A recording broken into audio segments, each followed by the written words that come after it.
Hey guys, good morning. It's about 8:30 in the morning right now, and welcome to my living room. So, we're not in the garden today, but we're going to be talking about the garden. And what I am doing right now is I am about to start all of my um, fall plants from seed. I am a couple weeks late for my zone, but like I said in our last video, we've had a major life change. We just had a baby. And so everything is a little bit behind, but that's okay because we're really trying to just keep the momentum going, keep the progress going. And honestly, this is still, even with me being pregnant and then having a baby, this is still the best garden we've ever had, the most productive, and it's done the best. So we're enjoying the momentum, but we're also giving ourselves grace to be a little late. The other thing, too, is I am more on time with planting a fall garden than I've ever been any other year. And so it kind of feels early to me. I don't know. But anyway, the thing about fall gardening is, and just thinking about the fall garden, is it makes me get serious fall vibes where I just want to, be in blankets and get all the pumpkin stuff and, decorate the house with fall. I just love it. I'm just so excited for the cozy weather. But it is still currently like 90 to 100 degrees where I live in California. So it's a little too early for all of that. So, what I did to kind of compromise is I made myself an herbal chai tea latte and made it cold. And so I get the fall vibes while also being too hot for anything that is fall related. So, anyway, I thought it'd be fun for you to just join me on my couch today.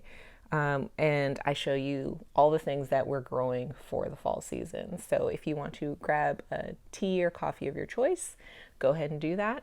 The other thing about this is this video might have a lot of stops and starts because we are doing this during nap time. And so, when I hear the baby crying, we're going to have to pause and I'll come back to you. So, anyway, let's get started. The first couple things that we're starting right now for our quote unquote fall garden are actually just kind of like a continuation of our summer garden. And so there were a couple things that I wanted to just try again and plant again to see if we could get kind of like a second sowing or second succession of them. And the first category is flowers. Some things that I wanted to try again and just get more of really in the fall time was the first one, sunflowers. Sunflowers are my favorite flower. I absolutely love them. And we're going to pause. Okay, we're back for now. So I was at sunflowers. So sunflowers are my favorite flower, and so what I wanted to do is have a few more in the garden.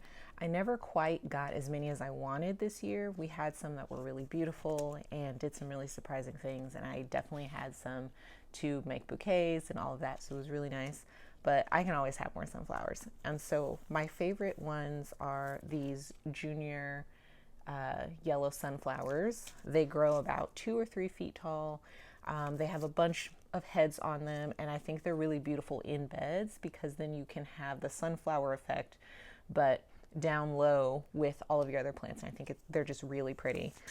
The other ones were these Autumn Beauty sunflowers. Now these are a tall variety. They're also were multi-head for me, and they got really tall. I want to say they were probably like 8, 9 feet tall, but I wanted to do these so that I could have these beautiful fall colors in the fall time, so I can have kind of like the darker, moodier bouquets. Another thing I wanted to try was sunshine orange marigolds, just to have more marigolds.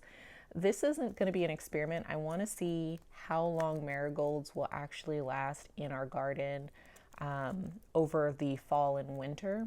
I plant marigolds every year in the springtime, and by the time the fall comes around and by the time our first frost comes around, they do die off usually. But a lot of my marigolds are pretty well done before then too. So I just wanted to try this in the new garden and see how long they last. And then the last flower is, as far as like resowing, is snapdragons. By the time I planted these out, it was just too hot for them, and we ended up getting lucky because we had a longer, cooler spring, and so we did have some beautiful snapdragons. But everything about these, my transplants went in really like spindly and puny, So they were just never really healthy and they never had the right growing conditions for them. And so I want to try and see if I can grow these again in the fall and as it gets cooler, because they were also supposed to get a lot taller, and I want to see what we can do with these. And I'm okay if they die when the frost comes. I just kind of want to experiment with it before spring, and then I can have them out earlier, hopefully this upcoming spring next year. The next category of things that I want to resow is herbs. And so this one's really easy. I really just want to have more basil. This is just the regular Italian Genovese basil. This is just so that I can have a lot more pesto in the fall and winter. And so, yeah, our plants here, because it gets so hot, basil does really well, but then it also flowers pretty quickly. And this year I planted a ton of basil in that garden, and for some reason we ended up with like 7 plants, and I put way more out there than that. And so I want to try this again in the fall as the weather is kind of cooling down here, and see if we can get a lot more basil, because we still actually, I don't think I said this, we're in gardening zone 9B and we still have 100 days in our growing season left. And so we have a really long growing season. So I want to try this again and see what else we can get out of it. Next thing is Blue Lake pole beans. We don't necessarily have to do this. I just wanted to experiment with this to see what their optimum temperature is as far as our garden. I planted these out really early on kind of like the sunnier part of our garden, and they didn't do well at all. I planted them out maybe like 3 weeks later on the shadier part of our garden, and it grew this like really beautiful side of one of our arch trellises. And so I want to try this again on another trellis to see if we can grow it on the sunnier side, but in cooler weather. So I want to try that again. And then the next category is squash and cucumbers. So for squash, I am not going to go crazy. We have 6 squash plants out there right now. We have 3 zucchini and 3 yellow squash plants. And if you have been following us, especially our spring garden tours, we've just been overrun with squash. It was way too many plants. Typically, I had issues with keeping the plants healthy, and so I always kind of planted more to allow for like poor germination and like all of that kind of stuff. So this year, all of our plants did pretty well. 3 of them did too well, and we just have these like massive plants. So I'm not going to go crazy with this. We have a ton of zucchini in the freezer, shredded up for zucchini bread throughout the like fall and winter to put in soups and stews and all of that kind of stuff. We're loaded up as far as our freezers. But I wanted to just kind of have like a plant or 2 just for fresh eating once we have a little break right now. Right now we need a little break. But so we're going to do kind of like the Black Beauty. It's just regular zucchini. And that's the only one we're going to do. We're going to kind of skip the yellow squash. Well, maybe. I might end up putting a yellow squash plant out there. I don't know. But for right now, my plan is just to do like a couple zucchini plants and call it a day.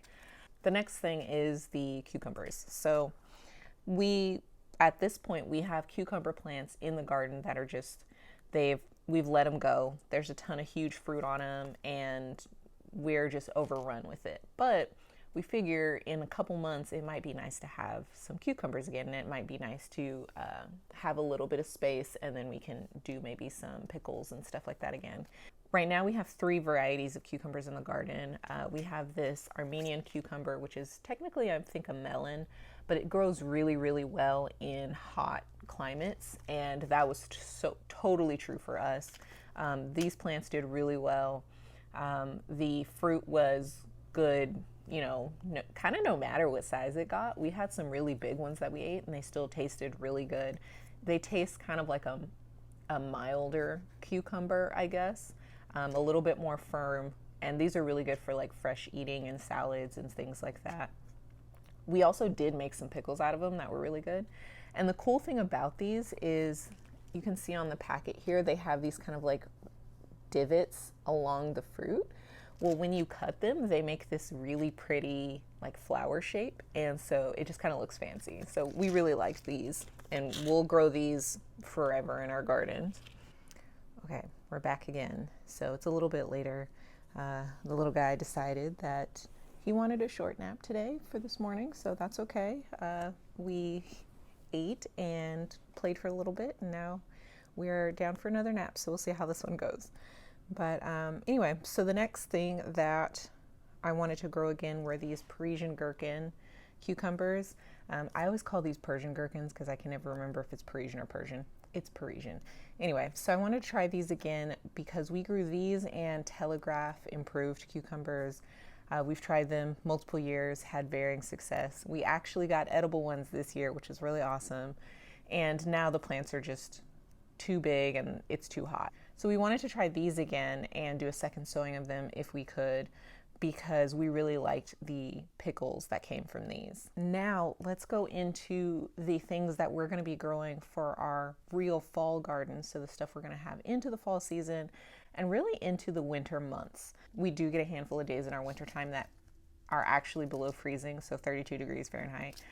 But for the most part, our winter is really, really mild. And so a lot of these things are things that will definitely withstand the frost if we get them in early enough. And they're supposed to even taste better if they get a little bit frost kissed. So we're going to try these things. We have had varying success with all of these. None of them have done really well before in our gardens, frankly, just because we didn't plant them early enough in the season. So sometimes what would happen was I'd get all this stuff out in like October, November, which is way too late. And then it would either die over the winter months and, with the rain and all of that, or it would just kind of sit there and pause until springtime. So it wouldn't grow, it'd look exactly the same and all that stuff. The other thing too is in our previous garden, it was really, really shady in the wintertime. So the way that the shadows moved in our garden, it just didn't get enough sun. So now with this garden, we do have a lot of sun. We have all of our beds built out now. And so I think that with getting stuff in at the right time and also with the amount of sunlight that we do get, even with our shorter days going into the winter months, I think this is going to be really good. So anyway, the first category of things, I'm going to try Brussels sprouts. So with the Brussels sprouts, tried them, I think 1 year before I got them to a really small size and then they bolted. So we're going to try Brussels sprouts again. The thing about Brussels sprouts is they just take forever too. And so hopefully with us actually starting them relatively on time, we'll be able to get something before they bolt and then they'll be big enough going into the winter time. So fingers crossed on that one. The next thing is broccoli. So we're going to grow a lot of this. I've grown this before. It's done okay. We did this in our old garden. We just never had a ton of broccoli. Last year, none of it really came up. Actually, I don't even know if I grew this last year. We might have not done. Yeah, I think all of my starts that I tried of broccoli and cauliflower last year just didn't do very well, so they didn't go anywhere. But yeah, we're going to try this again. It's pretty good, so we're just going to grow a bunch of them and see what happens. And then cauliflower. So we love, love, love, love, love cauliflower. And we have decided that we are firmly a steamed broccoli and roasted cauliflower family. So, and not the other way around. And so the two kinds of cauliflowers we're growing, just a regular white cauliflower, going to grow a ton of this. I've had varying success with this. We've never gotten the really big, beautiful white ones, and they've always kind of separated a little bit. But again, it's, going into the spring where they would, the flowers were just kind of opening anyway because it was getting too hot. So we're going to give that a good try. And then we have this like purple cauliflower. We've grown this before too. Honestly, it's not like our favorite or anything, but I will grow it, one, because we bought the seeds, and two, because I love purple. Purple's my favorite color, and any way that we can get a little bit more color in the fall garden and over the winter time, I'm gonna do it. So we're gonna plant these two, but we're gonna do mostly the regular white cauliflower. Okay, so next up we have our root veggies. So the first thing we're gonna do is carrots. We are going to do these like little itty bitty carrots. I have no idea how to say that because that's not Parisian. Uh, Paracini? I don't know. If you know how to pronounce that, let me know.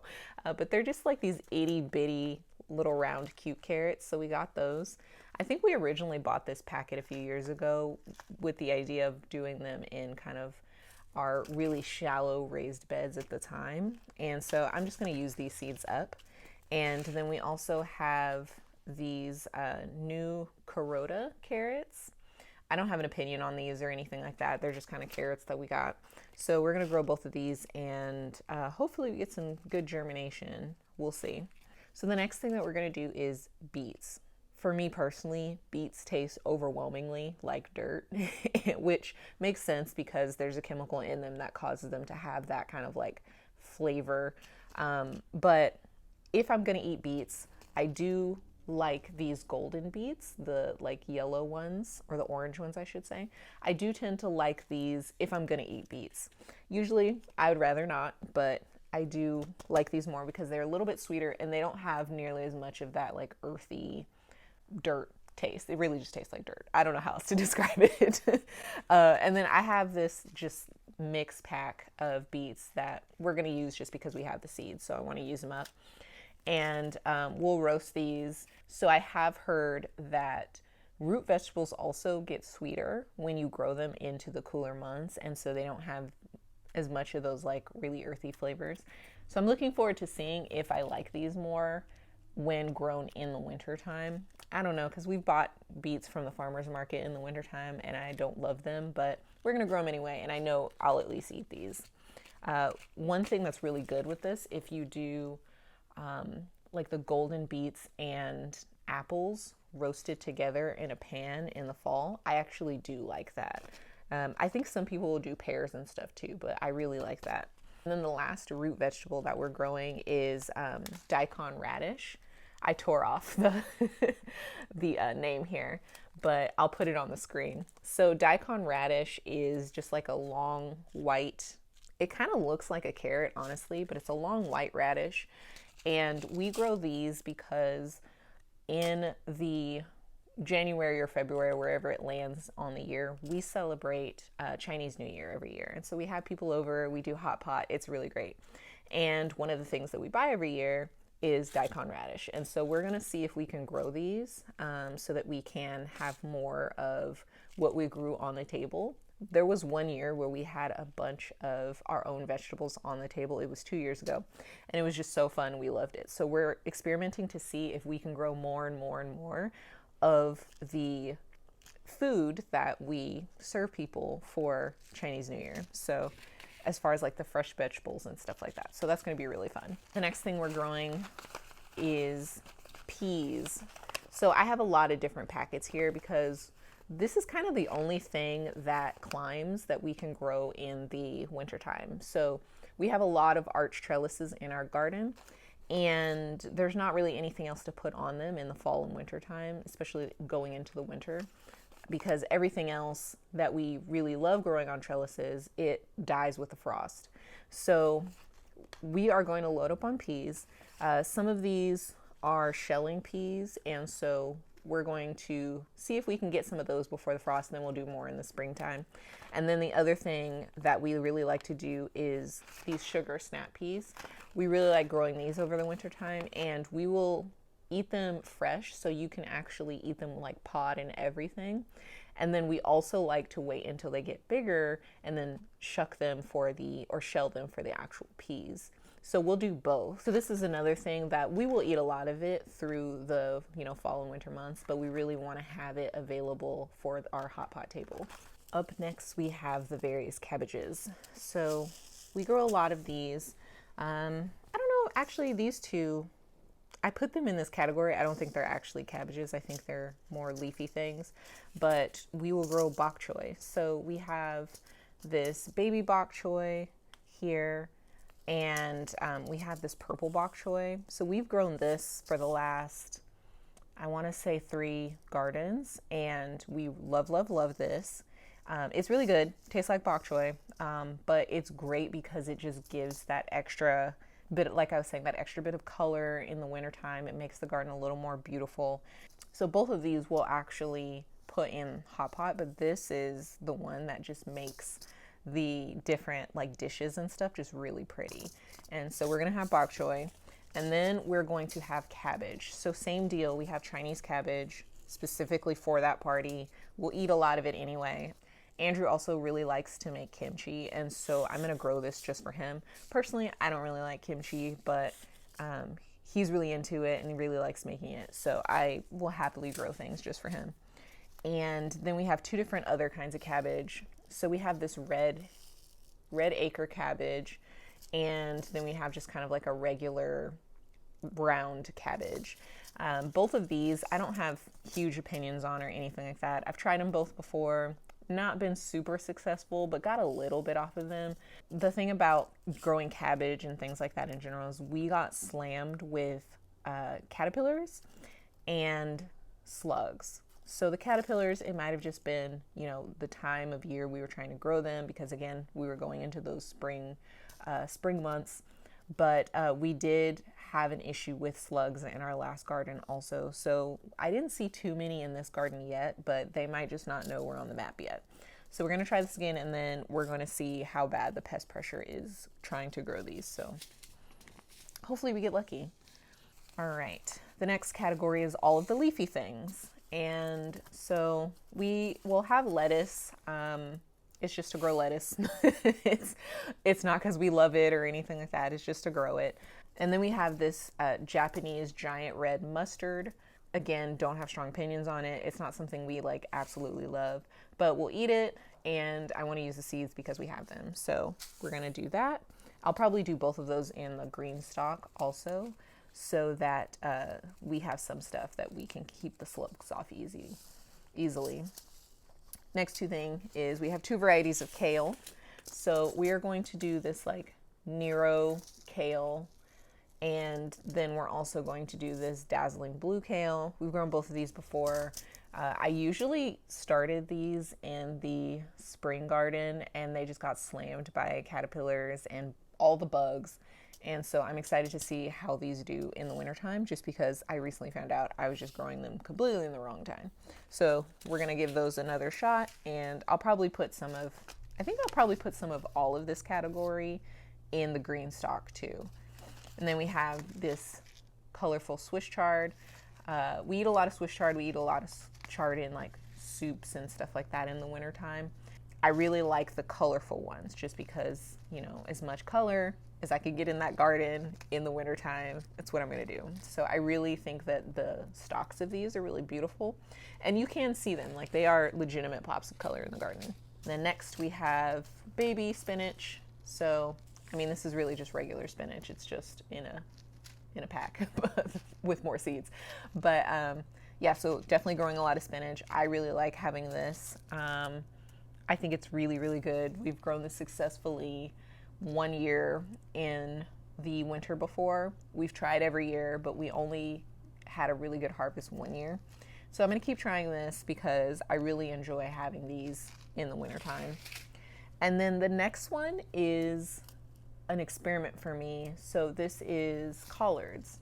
So I always grown these in the spring into summer, and they always get demolished again by caterpillars. And I was reading that some people actually grow these into the cooler months, and so that should probably, hopefully, help with our caterpillar situation. But I always thought that it was a summer thing just because, I don't know, it's southern, and I'm used to eating like greens in the middle of summer, so I don't know. But I'm going to try this in the cooler months. I'm going to try in the fall, and then I'm also going to try again in the spring and see which one we like more. The plants, I will say, they do last all through the summer. It's just a battle of, you know, you and the caterpillars of who's getting the most of them. So I'm going to try this in the cooler months and see how it does, because again, our winter is pretty mild, so might as well give it a shot. Next category is flowers. So I am going to start more chamomile over the wintertime, just because, or in the fall I should say, just because I heard that it overwinters pretty well, especially if you have a mild climate, which that's us. And then I wanted to do some posies and pansies. So I've grown these in the wintertime before. There was one year that I had really good success with the pansies, and it was amazing. And I loved having just these cute little colorful flowers everywhere throughout the garden. This was 2 years ago. And I also want to try and see if I can grow some more of these to just have planted out for spring specifically, so that we can just have as much color as possible in the garden in spring when things are still very little and we're kind of like in that transition. It might be nice to be able to grow enough to like put in the front yard and stuff like that. So we'll see how that goes, but I want to do these two. And then I always do these calendula flowers. So this is a calendula marigold. It is supposed to help with kind of like distracting or deterring those like caterpillars and like all of that kind of stuff. I don't know. we've grown this multiple years, and I've had them, right next to a plant where the caterpillars were eating it alive. So I don't know, but I'll grow them just for the color. And I had these seeds, this seed packet for a while, so I am also just trying to use this up. I will say it's been great having like the pansies and stuff like that, just because I do want more color than just this. So I am trying to learn what other flowers I can grow specifically through the fall and winter in our area, so that I can have more than just orange and green in the garden. So the last category of things that we're growing in the fall/winter garden is herbs. So we have a lot of different herbs in our garden already, and we're slowly adding more and more of those kind of perennial type herbs. But two that we want to put in, this one is definitely an annual for us every year, is cilantro. So one of the things I not so patiently wait for every single year and get really excited about is in the cooler months having cilantro rice. It's so good. I wish we had it all year. I think maybe if we one day got a freeze dryer, we could, but for right now, I wait all year for it to cool down and for us to grow cilantro so that we can have cilantro rice. So for that reason alone, I will continue to grow this. But we will also kind of like do it like infused in herbs and stuff like that. And we'll eat it in a lot of stuff. But my favorite thing is just waiting for the cilantro rice. So the next thing that we're growing this year is dill. I've never grown dill before. I have no idea how this is going to go, but I am excited to try it. I've heard a lot of really good things about it. The main thing was when it came time for us to make pickles, we went out and bought like a packet of dill because it was in the middle of summer, and for us, dill wouldn't have lasted then. But we went out and bought a little packet, and that was like $3 for a couple little sprigs of dill in a container this big. And this packet of seeds was $2. So we're going to see if we can do a little bit better than that, because it's outrageous how much those herbs are. And it would be really nice to just have it in the garden for as long as possible. And then in the future, we'll figure out how we can potentially have dill and cucumbers growing at the same time, or to be able to preserve this in a way that we can have it around for when it is cucumber season. So maybe that means drying it. I don't know if you can dehydrate dill that same way, but again, if we had a freeze dryer at some point, that would be pretty clutch. So that is it for right now. Those are the things we know for sure that we want to put into our fall and winter garden. And the plans might change. I'm still trying to figure out exactly how much of everything I want to put, because all of this stuff is pretty small comparatively to, these huge, vining plants that you grow, like the huge tomato plants and the huge cucumber plants that you have in the summer garden. All of these plants are relatively small, so I'm trying to figure out exactly how much of everything to start. I am probably going to do some succession sowing, so I'm going to start some stuff in rounds so that we have it not like all of our cabbage or all of our cauliflower just at once, and then we don't have any for the rest of the winter. So I'm going to play with that. But I've never really done that before, so that's going to be a huge experiment for us. The other thing too is some of our beds we're not going to fill, because we're actually going to tarp over them and hopefully kill some of the grass that's been growing aggressively in some of our beds. So we'll see how this goes. I don't have like an actual plan. I've been trying to figure it out in the back of my head for a few months now, but I think it's going to be, I plant some stuff and it's a free for all. I plant some more stuff. We see how that goes. And sometimes that's just how I garden. So thank you for joining me today and sitting with me in my living room and chatting about all of the things that I'm growing in the fall. I'd love to hear what you're planning to grow in your garden in the fall. If you are doing a fall garden, let's do it together. So let me know in the comments below, like what you have going on, what your plans for fall are, and what's your favorite thing to grow? What's your favorite thing to grow, or what's your favorite thing to eat? I would love to hear that. So thanks again for sitting with me today, and I will talk to you later. Bye, guys.